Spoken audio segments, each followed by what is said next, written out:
যারা যারা 2 নাম্বারই ভাবে কাস্ট সার্টিফিকেট তৈরি করেছেন তাদের জন্য কিন্তু একটা সুবর্ণ সুযোগ। কি সুযোগ? দেখতে পাচ্ছেন স্ক্রিনে একটা নোটিশ দিয়ে দিয়েছি।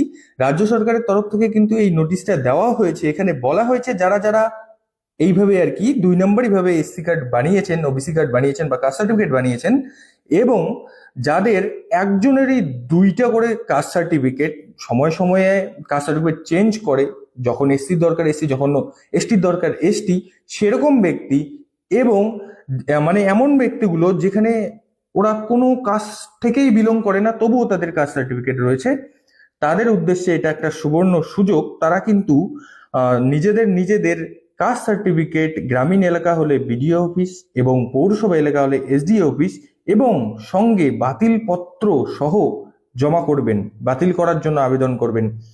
দেখুন, যে ভেরিফিকেশন চলছে আপনারা কিন্তু বাঁচতে পারবেন না, ধরা তো পড়বেনই যে কোনটা মানে আসল, কোনটা নকল, কোনটা কেমন করে বানানো হয়েছে, সব কিন্তু ধরা পড়বে। তো তার আগেই হচ্ছে নিজেরাই জমা দিয়ে দিন, এটাই ভালো হবে। নাহলে যা পরিস্থিতি পরের কি হয় বোঝা মুশকিল।